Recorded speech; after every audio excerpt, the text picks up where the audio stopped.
finishes off in style. A magnificent strike into the crowd. வணக்கம் நண்பர்களே, welcome to my channel cocktail furious. எங்க India T shirt அப்படின்னு கேட்பீங்க.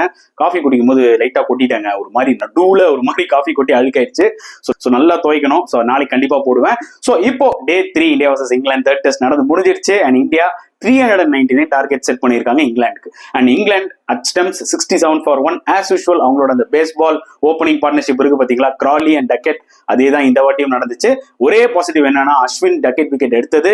ஏன் சொல்றேன்னா, டக்கெட் அவுட் ஆனதும் ஒரு important wicket. But Ashwin first இன்னிங்ஸ்ல விக்கெட்லெஸ்ஸா இருந்தவர் இப்போ ஃபர்ஸ்ட் விக்கெட்டே அவர் எடுத்தது வந்து பாத்தீங்கன்னா இந்தியாவுக்கு ஒரு மிகப்பெரிய அட்வான்டேஜ். ஓகேங்களா? அண்ட் ஸோ டெஃபினட்டா நம்ம சுப்மன் கில்லோட பெர்ஃபார்மன்ஸை பத்தி பேசியே ஆனும். அவரை பத்தி கிரிட்டிக்ஸ் ஏகப்பட்டது போயிட்டு இருந்துச்சு. நம்மளும் வந்து பாத்தீங்கன்னா என்னோட சேனல்ல நானும் வந்து நிறைய கிரிட்டிசைஸ் பண்ணிட்டு இருந்தேன். ஏன்னா ஆப்வியஸ்லி ஒரு பிளேயர் வந்து கிட்டத்தட்ட ஒரு என்ன சொல்றது 10 இன்னிங்ஸ் 12 இன்னிங்ஸ் கண்டினியூஸா ஃபெயிலியர் ஆயிட்டே வராங்கன்னா யாரா இருந்தாலுமே அந்த ஒரு கிரிட்டிக் ஃபேஸ் பண்ணதான் செய்வாங்க. அதை தான் சுப்மன் கில்லும் ஃபேஸ் பண்ணிட்டு இருந்தாரு. பட் என்ன ஒரே ஒரு நல்ல விஷயம் சுப்மன் கில் கிட்டனா, இன்னைக்கு இனிஷியலா அவருக்கு வந்து பாத்தீங்கன்னா 2 லக் இருந்துச்சுங்க. ஒன்னு, அந்த எல்பிடபிள்யூ அவருக்கே தெரியாது பேட்ல பட்டுச்சா இல்லையான்னு, ஏதோ குட்டாம்போக்குல ரிவ்யூ போனாரு. லக்கிலேயே அந்த நிக் அவரை சேவ் பண்ணிருச்சு. அண்ட் இன்னொன்னு, எல்பிடபிள்யூ ஆண்டர்சன் அம்பையர் அவுட் கொடுக்கல. இன்கேஸ் அவுட் கொடுத்திருந்தாருன்னா அம்பையர் ஸ்காலா இருந்திருக்கும். அந்த லக்கு கண்டிப்பா கில்லுக்கு தேவை. ஏன்னா லிட்டரலி அவுட் ஆஃப் ஃபார்ம்ல இருக்காரு. டூ ஆர் டை இன்னிங்ஸ், அவருக்கு ஏதாவது ஒரு லக்கு கிடைக்காதா அப்படின்னு நினைச்சாரு. அந்த லக்கை கரெக்டா யூஸ் பண்ணிக்கிட்டாரு. Fantastic innings, 104 of 147 balls, 11 boundary, 2 6. கொஞ்சம் டிசப்பாயிண்ட் ஆயிருப்பாரு. ஏன்னா அவர் நல்லா செட் ஆகிட்டு இருக்கும் போது தேவையில்லாத ஒரு ரிவர்ஸ் ஸ்வீப் ஷாட். அதுக்கு காரணம் பென் ஸ்டோக்ஸ் கேப்டன்ஷிப். அதை பத்தி நம்ம அப்புறம் பேசலாம். பட் டெஃபினட்டா அவர் டிசப்பாயிண்ட் ஆயிருப்பாரு. ஒரு பெரிய இன்னிங்ஸ் அடிக்கணும்னு அவர் ஆசைப்பட்டிருப்பாரு. பட் நெவர்தலெஸ் அந்த இன்னிங்ஸ் இண்டிவிஜுவலா மட்டும் இல்ல, இந்தியாவுக்கும் ரொம்ப ரொம்ப இம்பார்ட்டன்ட் இன்னிங்ஸ் அமைஞ்சது. அண்ட் எனக்கு ரொம்ப ஒரு விஷயம் ரொம்ப பிடிச்சிருந்ததுன்னா, கில் கிட்ட செஞ்சுரி போட்டு ஜென்ரலா அவர் இப்படி பண்ணுவாரு, இல்ல குதிப்பாரு, ஏதாவது பண்ணுவாரு. ஜென்ரலா பாத்துருக்கோம்ல நம்ம ஒன் டே கிரிக்கெட்ல, டெஸ்ட் கிரிக்கெட்ல பண்ணிருக்காரு. பட் இந்த தடவை அவரோட செலிப்ரேஷன் சப்டியூடா இருந்தது. ரொம்ப நார்மலா பேட் அப்படி காமிச்சாரு. அண்ட் இன்னொரு பக்கம் அவங்க அப்பாவும் வந்து பாத்தீங்கன்னா இன்னைக்கு மேட்ச்ல வந்திருக்காரு. ஸ்டாண்ட்ஸ்ல காமிச்சாங்க. என்னடா சுப்மன் கில் அப்பா வந்திருக்காரு. ஜென்ரலா சுப்மன் கில்லோட அப்பா வந்து பாத்தீங்கன்னா ரொம்பவே ஸ்ட்ரிக்ட். அதாவது சுப்மன் கில் வந்து சரியா விளையாடலனாலோ பயங்கரமான ஃபர்ஸ்ட் கிரிட்டிக்கே அவரோட அப்பா தான். சோ அதனால ஆப்வியஸ்லி ஒரு சுப்மன் கில் நம்ம ஓவரா சீன்லாம் போடக்கூடாது. பிளஸ் ரொம்ப நாள் கழிச்சு ரன் அடிச்சிருக்கோம், அதனால அடக்கி வாசிக்கலாம். அந்த மெச்சூரிட்டி காமிச்சது எனக்கு பர்சனலா ரொம்ப பிடிச்சிருந்தது, சீரியஸ்லி.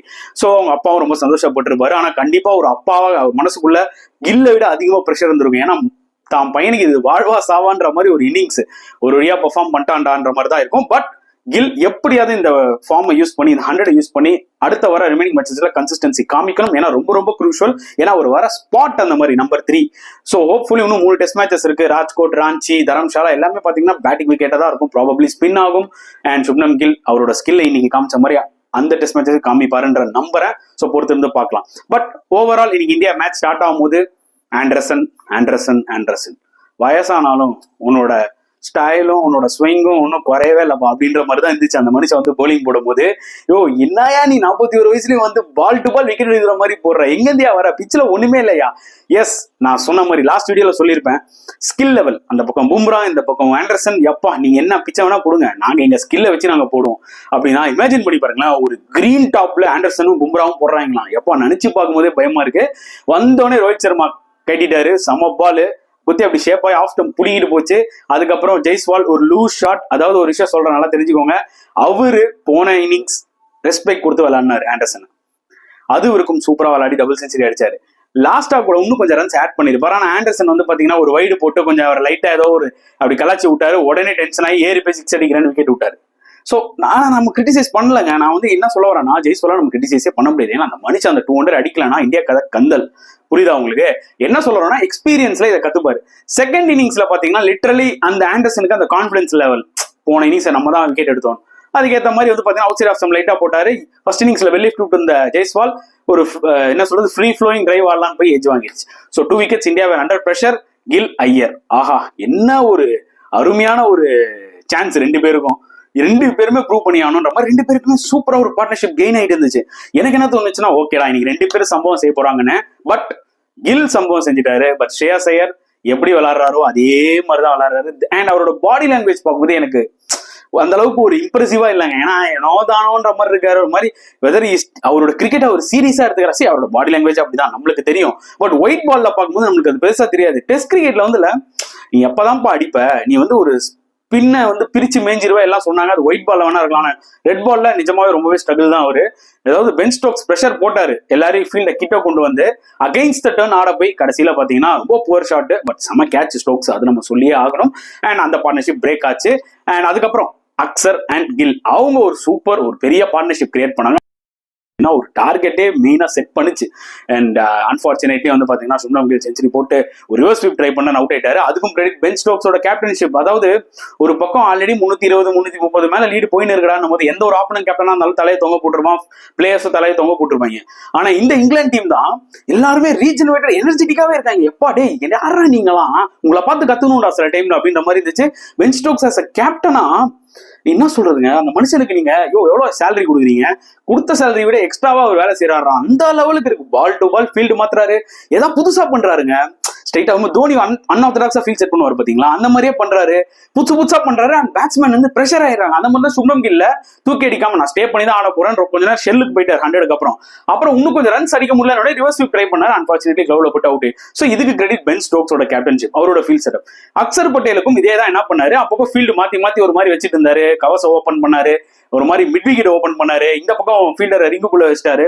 சோ அக்சர் பட்டேல் ஒரு மாதிரி அப்படியே பார்த்து நோட் பண்ணி அவரும் ஒரு ஷெல்லுக்குள்ள போயிட்டு அரௌண்ட் விக்கெட்ல வந்து பாத்தீங்கன்னா ஹார்ட்லி போட்டாரு. பேக் ஃபுட் ஃப்ரண்ட்ல ஆட வேண்டிய பால பேக் ஃபுட்ல எழுப்பி. சோ அந்த மைண்ட் கேம்ஸ் பயங்கரமா விளையாடினாரு. ஆக்சுவலா பென் ஸ்டோக்ஸ் அண்டர் பிரஷர்ல இருக்குது இங்கிலாந்து, நம்ம கிடையாது. ஆனா ஃபீல்டுல பார்க்கும்போது பாத்தீங்கன்னா இங்கிலாந்து வந்து லைக் என்னவோ அவங்க தான் வந்து கேம் உடனே வின் பண்ணுவாங்கன்ற போல இருக்கு, அந்த லெவலுக்கு பாடி லாங்குவேஜ் இருந்துச்சு. சோ அக்சர் பட்டேலும் செகண்ட் பேட்ஸ்மேன் அவுட் ஆயிட்டாரு. அதுக்கப்புறம் வந்து ஸ்ரீகர் பரத்தும் சரி, இவரும் அவர் பேர் என்னங்க, அடுத்த ஒரு பேட்ஸ்மேன் இறங்கினாரு, அஸ்வின் இறங்கினாரு. சோ அஸ்வின் அப்ப நியூ தான், பட் ஸ்ரீகர் பரத் ஒரு மொக்க போட்டாரு பாருங்க. நான் டிஃபென்ஸ் மட்டும் தான்டா ஆடுவான்ற மாதிரி. எப்பா உனக்கு எத்தனை ஆப்பர்ச்சுனிட்டிப்பா, என்னப்பாவும் பிரச்சனை, கீப்பிங்லயே ஒரு ஸ்டெம்பிங்கு ஒரு கேட்ச் ஒண்ணு விட்ட. ஓகே ஓரளவுக்கு கஷ்டம் தான், பட் அந்த சைட்ல பென் ஸ்டோக்ஸோட கீப்பிங் அவுட்ஸ்டாண்டிங்கா இருந்தது. புரியுதா உங்களுக்கு, பரத்தை கம்பேர் பண்ணும்போது. சோ பரத்துக்கு வந்து பாத்தீங்கன்னா ஒரே பிளஸ் விக்கெட் கீப்பிங் தான். ஏன்னா பேட்ஸ்மேனா I don't think so, maybe டொமஸ்டிக்ல 60 ஆவரேஜ் வச்சிருக்கலாங்க. மேபி அங்க விளையாடுற அவரோட ஸ்டைலே வேற. நான் பாத்துருக்கேன் அவரோட இன்னிங்ஸை, ரொம்பவே அக்ரெசிவா விளையாடுவார். ஆனா இன்டர்நேஷனல் மேட்சஸ்ல அந்த மனுஷன் ஒரு டென்டேட்டிவா தான் விளையாடுறாரு. சோ அது மைண்ட் செட், ஒண்ணுமே பண்ண முடியாது. இவ்வளவு ஃபெயிலியர்ஸ் ஆயிடுச்சு. எனக்கு தெரியல என்ன ஒரு ஆப்பர்ச்சுனிட்டி இன்னைக்கு, அவ்வளவு பால்ஸ் இருக்கு, பிச்சு நல்லா பிளாட்டா இருக்கு, ஒண்ணுமே இல்ல, அவ்வளோ நேரம் டொக்கு வச்சுட்டு அதுக்கப்புறம் டீக்கு அப்புறம் வந்துட்டு ஒரு மட்டமான ஷாட் ஆடி அவுட்டு. அதாவது ரெஹான் அஹ்மத் வந்து பாத்தீங்கன்னா கஷ்டமான பால் எல்லாம் போடவே தேவையில்ல, ஷார்ட்டா போட்டா இவரே வந்து கட்டாடி அவுட் ஆயிடுவார், இல்ல இந்த மாதிரி ஷார்ட் ஆம்குள்ள ஆடி அவுட் ஆயிடுவார். ரொம்பவே ஒஸ்டான இன்னிங்ஸ் ஆக்சுவலா நீங்க விளையாண்டது K S Bharat. Another super opportunity wasted. எவ்வளவு டேலண்டட் பிளேயர்ஸ் இருக்காங்க, இவங்கெல்லாம் வந்து இப்படி tons and tons of chances waste பண்றதை நினைக்கும் போது ரொம்பவே பாத்தீங்கன்னா காண்டா இருக்கு actually, to be very honest. But ஒரு பக்கம் ரவிச்சந்திரன் அஸ்வின் பும்ரா வச்சும், அந்த பக்கம் குல்தீப் பத்தி பேசாதீங்க. அந்த பையன் போலிங் கிளாஸ் போலர். ஆனா பேட்டிங்ல எவ்வளவு யூஸ்ஃபுல்லா விளையாடி இருக்காரு தெரியுமா டெஸ்ட் கிரிக்கெட்ல அவரு. ஆனா ரீசெண்ட் டைம்ஸ்ல குல்தீப்புக்கு வந்து பேட் பிடிக்க தெரியாது அப்படின்ற மாதிரி தான் நம்ம சொல்லணும். சீரியஸாவே உன்னால ஒரு 5 ரன் அடிக்க முடியாது, 5 ரன் அடிக்க முடியாது. டிஃபென்ஸ் எல்லாம் ஆடுற, ஆனா ஒரு 5 ரன் அடிப்பியா சத்தியமா? சரி ஓகே, பேட்ஸ்மேனிங்களே அடிக்க மாட்டேங்கிறாங்க நம்ம குல்தீப், பட் அதனாலதான் குல்தீப் செலக்ட் ஆக மாட்டேங்கிறாரு. பேட்டிங்ல ஒரு 15-20 ரன் அடிச்சாருன்னா ஒரு கான்பிடன்ஸ் இருக்கும் ஒரு டீம் மேனேஜ்மெண்ட். கீழே வந்து ஒரு 10 ரன் 12 ரன் அடிப்பான்டான்னு. பட் அந்த மனுஷன் ஏன் அப்படி ஆயிட்டாருன்னு தெரியல. அதுக்கப்புறம் யாருக்கும் பேட் பிடிக்க தெரியாது, பும்ரா அண்ட் முகேஷ் குமார்லாம், அது வேற விஷயம். பட் அஸ்வின் எப்படியோ தேத்தி ஒரு 29 ரன்ஸ் ஒரு 400 கிட்ட கொண்டு வந்தாருங்க. அஸ்வின் மட்டும் இல்லைன்னா அதுக்கு வாய்ப்பே கிடையாது. ஒரு கேட்ச் வேற கிராலி விட்டுருவாரு ஸ்லிப்ல. பட் எப்படியோ அஸ்வின் வந்து ஒரு யூஸ்ஃபுல் இன்னிங்ஸ் விளையாடி இருப்பாரு. ஸோ 399 என்ன கேட்டா, நான் நேற்று 350 மேலேயாவது இந்தியா செட் பண்ணணும்னு இருந்தேன். எனக்கு வந்து சாட்டிஸ்ஃபைட் தான் 399. பட் இங்கிலாண்டை நம்ம ஜஸ்ட் குறைச்சி இடம் போட்டக்கூடாது. ஆல்ரெடி 67 for 1 அவங்க ஆல்மோஸ்ட் என்ன சொல்றது 20% ஆஃப் த ரன்ஸ் அடிச்சிட்டாங்க. என்ன 15-20% ஆஃப் ரன்ஸ் அடிச்சிட்டாங்க. நாளைக்கு வந்து 330 ரன் தான் இருக்கு. அவங்க வந்து நாளைக்கு ரிசல்ட் வந்துடும். ஒன்னு இங்கிலாந்து வின்னு, இல்லை இந்தியா வின்னு. 5th டே அவருக்குலாம் சத்தியமா போவாது, அது மட்டும் டேம் ஷுர். ஒரே பாசிட்டிவ், இந்தியாவுக்கு என்ன நடந்துச்சுன்னா பென் டக்கெட்டோட விக்கெட், அதுவும் அஸ்வின் எடுத்தது. ஏன்னா ஃபர்ஸ்ட் இன்னிங்ஸ்ல விக்கெட்லெஸ்ஸா இருந்தாரு. இந்த இன்னிங்ஸ்ல ஃபர்ஸ்ட் விக்கெட்டே அவர் எடுத்தது வந்து பாத்தீங்கன்னா அது வந்து ஒரு இம்பார்ட்டன்டான ஒரு விஷயம். ஏன்னா அஸ்வின் வந்து பாத்தீங்கன்னா விக்கெட்ஸ் எடுக்க ஆரம்பிச்சாருன்னா ரொம்ப டேஞ்சரஸா இருப்பாரு. ஹோப்ஃபுல்லி பும்ரா, அஸ்வின் அண்ட் குல்தீப் இந்த 3 பேர் தான் மேஜரா த்ரெட்டா இருப்பாங்க நாளைக்கு. அண்ட் முகேஷ் குமார், நான் ஏற்கனவே சொன்னதான், நிறைய பேர் ஆக்சுவலா டிஃபெண்ட் பண்ணாங்க முகேஷ் குமார். இல்ல அது டிராவிட் கரெக்டான செலக்ஷன் தான், ரிவர்ஸ் ஸ்விங்காக எடுத்திருப்பாரு. சான்ஸே கிடையாதுங்க. அந்த மனுஷன் ரிவர்ஸ் ஸ்விங் பண்ணி நீங்க பாத்திருக்கீங்களா? சவுத் ஆப்பிரிக்கா கண்டிஷன்ஸ்ல டெபியூ பண்ணி ஒரு 2-3 விக்கெட் எடுத்தாருன்னா அது ஏன்னா கண்டிஷன் செட் ஆச்சு, அதுக்கேற்ற மாதிரி போட்டாரு. அவர் வந்து பாத்தீங்கன்னா ஒரு மாதிரி அப்படியே வந்து ஒரு மாதிரி ஹாஃப் ட்ராக்கர் போடுவாரு, புரியுங்களா? எந்த ஒரு பேட்ஸ்மேன் இருந்தாலும் பிளாட் ட்ராக்ல ஈஸியா பேட் அவுட் அடிக்கலாம், அவர் ஈஸியா கேப்ல 4 அடிக்கலாம், அக்ராஸ்ல கூட ஆடலாம். ஏன்னா பேஸ் கிடையாது. 130 கிலோமீட்டர் 130 கம்மியா 125 126 கூட போடுறாரு. அதை வச்சுட்டு என்னங்க பண்ண முடியும் இன்டர்நேஷனல் கிரிக்கெட்ல? என்ன ஆங்கிள் முகேஷ் குமார் இந்த கண்டிஷன் திருப்பி நான் நேத்தே புலம்பி தள்ளிட்டேன். இன்னைக்கு செகண்ட் இன்னிங்ஸ்லயும் பாத்தீங்கன்னா 2 ஓவர் 20 ரன்னுங்க அவரு 10 ரன் ரேட்ல அடிக்கிறாங்க, எக்கனாமி ரேட்ல அடிக்கிறாங்க அவர். அப்ப பாத்துக்கோங்க என்ன செலக்ஷன் இது. இன்னும் டிஃபரெண்ட் ஒன்னும் இல்ல. டிராவிட் அண்ட் ரோஹித் செலக்ட் பண்ணது கரெக்ட் தான் சொல்றவங்க எல்லாம் தயவு செஞ்சு ஒரு விஷயம் சொல்ற தெரிஞ்சுக்கோங்க. அந்த போலரை இந்த செலக்ஷனே வந்து அவுட் சைட்ல இருந்தே வந்து பாத்தீங்கன்னா தெரிஞ்சிச்சு இட்ஸ் பிளண்டர்னு. தயவு செஞ்சு அக்செப்ட் பண்ணிக்கோங்க. புரியுதா? நம்ம வந்து கில்ல கிரிட்டிக் பண்ணோம், ஐயரை கிரிட்டிக் பண்ணோம். அவங்க செஞ்சுரி போட்டாங்கன்னா அது நம்ம வந்து கண்டிப்பா எடுத்துக்கலாம். நம்ம வாயை மூடிட்டாங்க. அது சந்தோஷம். முதல்ல சந்தோஷப்பட போறது நான் தான். கில் இன்னைக்கு பெர்ஃபார்ம் பண்ணா முதல்ல சந்தோஷப்பட போறது நான் தாங்க. ஆனா எந்த இடத்துல எந்த இடத்துல கிரிட்டிசைஸ் பண்ணணுமோ அந்த இடத்துல பண்ணிதான் ஆகணும். புரியுதா உங்களுக்கு? அதுதான் நம்மளோட வேலை. ரிவ்யூவர்னா என்ன? அதுதான். வாயிருக்குன்னா என்ன பேசுறீடா அப்படின்ற மாதிரி இல்ல. என்ன நடக்குதோ அதை நம்ம சொல்றோம். உங்களோட பாயிண்ட் ஆஃப் வியூ நீங்க சொல்றீங்க இல்லன்னு சொல்லலாம். நான் என்ன முகேஷ் குமார் மேட்டர்ல சொல்ல வரேன்னா, டெஃபினட்டா அந்த செலக்ஷன் வந்து பிளண்டர் தாங்க, பேச்சே கிடையாது. அது செகண்ட் இன்னிங்ஸ்லயும் முகேஷ் குமார் ப்ரூவ் பண்ணிட்டாரு. ரோஹித் சர்மாவோட ஃபேஸ பாருங்க. ஒரு பால முகேஷ் குமார் போட இல்ல, 10க்கு நோ பால் வேற போறாரு. எனக்கு என்னன்னே புரியல, வெதர் த கைஸ் ப்ரிப்பேர்ட். எப்படி அங்க பிரசித் கிருஷ்ணா வச்சு செஞ்சாரோ நம்மள, இங்க முகேஷ் குமார் ஒரு ஸ்லாட் லிட்டரலி வேஸ்ட். இன்னைக்கு ஒரு பேட்ஸ்மேனோ ஒரு ஆல்ரவுண்டர் இருந்தா கூட திருப்பி ஒரு எக்ஸ்ட்ரா ஒரு 25-30 ரன்ஸ். எனக்கு என்ன பிச்சு நல்லா இருக்கு.